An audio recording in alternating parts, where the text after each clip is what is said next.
Samajwadi party वाले time चाहते हैं एक मिनट के लिए, मैं उनको दे के उसके बाद फिर मैं जनता के बीच में लौटता हूं। जी जनाब, समाजवादी पार्टी। मैं जब बोल रहा था तो कई लोग जो है मैंने देखा हमारे मित्र अजीब सा चेहरा बनाए। मैं बता दूं, यह जज्बा कौन जानता है? हमारे राष्ट्रीय अध्यक्ष जानते हैं, क्योंकि वह सैनिक स्कूल से पढ़ करके आए हैं। उनके अंदर वह सैनिक जज्बा, वह देश प्रेम जज्बा है, वह जानते हैं। वह हाथ में डंडा और हाफ पैंट पहन के वो जज्बा नहीं जाना जा सकता है। आप गलत बात मत करिए। आरएसएस कोई राजनीतिक दल नहीं है कि उसके बारे में आप अभद्र भाषा बोलेंगे। ये सर गलत बात है। अब नहीं भैया, आप तो हमारे हॉस्टल के ही हैं ना? तो नाम नहीं लिया। नहीं, नाम नहीं लिया। मिर्ची तो नहीं, आपने कहा लग गई, फिर बोला मिर्ची लग गई। मैं ये बता रहा था, किसी ने कहा कि पाकिस्तान, यहां बोला था ना कोई, पाकिस्तान मुर्दाबाद और मोदी जी जिंदाबाद। मैंने कहा कि मोदी जी जिंदाबाद मुझे अच्छा लग रहा है। अपनी लकीर खुद खींचते हैं हम उस मुल्क के रहने वाले हैं, बड़ी लकीर खींचते हैं। किसी को मुर्दाबाद कहने से हमें कोई वो नहीं पड़ता। आप ये बताओ, अपनी बात कह रहे थे, भारत की बात कह रहे थे, सेना की बात कह रहे थे, अपनी बात कहते जब छोटी पड़ गई तो दूसरे की बात में घुस गए आगे जाके। हाफ पैंट और डंडा ले आए तुम, हैं? ये आदत है तुम्हारी। गलत आदमी।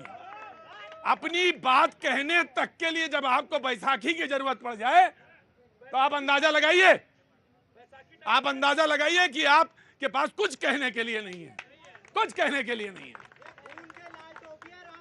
नहीं, रुके जी। आपने बैसाखी का जिक्र कर दिया तो सरकार भी माफ करिएगा, 2 बैसाखियों के ऊपर है। ये आपके सोच की बात है, ये आपके सोच। प्री अलायंस, अगर इतने पढ़े लिखे हैं और डिबेट में आते हैं तो प्री अलायंस और आफ्टर अलायंस का फर्क जरूर जानते होंगे जी। तो आगे बढ़िए। अपनी बात कहने के लिए ये एक अजब ट्रेंड बना हुआ है डिबेट्स में कि अगर हमें बताना है कि भैया जी बड़े आदमी हैं तो राम सेवक को पहले छोटा कहो, जब राम सेवक छोटा हो जाएगा तो बड़े भैया अपने आप ही बड़े हो जाएंगे। ये कौन सी डिबेट का तरीका है? अपनी बात कहिए ना, डिबेट को उसी टॉपिक पे अपनी बात कहिए और अपने पॉइंट बताइए। और मैं साफ कहना चाहता हूं, ये मेरे लफ्ज नहीं है, भारतीय जनता पार्टी के खुद के गवर्नर सतपाल मलिक ने। मैं आपको एक बात बता रहा हूं, मेरी बात सुनिए, बहुत ध्यान से सुनिए।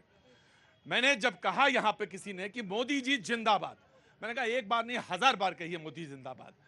वो बोले पाकिस्तान मुर्दाबाद। बहुत सारे लोगों को समझ में नहीं आई होगी बात कि इन्होंने पाकिस्तान मुर्दाबाद क्यों मना किया।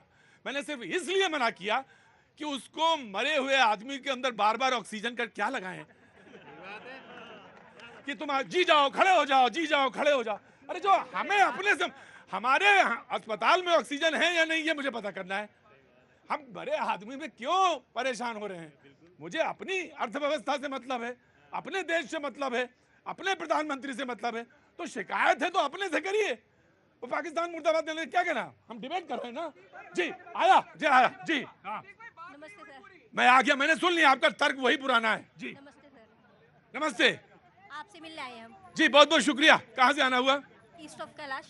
ईस्ट ऑफ कैलाश से जी, बहुत बहुत भैया मैं आ गया। रुको, ये बोलने की बीमारी तुम्हारे भी लग गई है? नहीं, कोई जवाब नहीं देना। जब उनकी बात नहीं सुनी तो तुम जवाब क्या दोगे? तुम्हारे अंदर भी वही आदत है जी। कुछ कहना है? कुछ नहीं, बस आपसे मिलने आएंगे। अच्छा, बहुत अच्छी बात है, बहुत बढ़िया बात है जी। आइए, कहाँ से आए? मिर्जापुर से। हाँ जी, मिर्जापुर से। जय हो माँ भवानी। हाँ, जय हो माँ भवानी। अच्छा, इस मिर्जापुर पर ही थोड़ा सा मैं एक लाइन बोलना चाहूंगा कि मिर्जापुर की पहचान वेब सीरीज से नहीं है, माँ विंध्यवासिनी की वजह से है। कई जगह मैंने क्या बोला?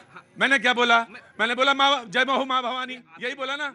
हाँ जी। तो आप वही बात, अच्छी बातें कहिए डिबेट पे, अपने आप ही पहचान बनेगी। आप बात ही शुरू करते हैं पाकिस्तान। अरे भाई, अपने देश की बातें करिए, अपने माटी की बात करिए। यहाँ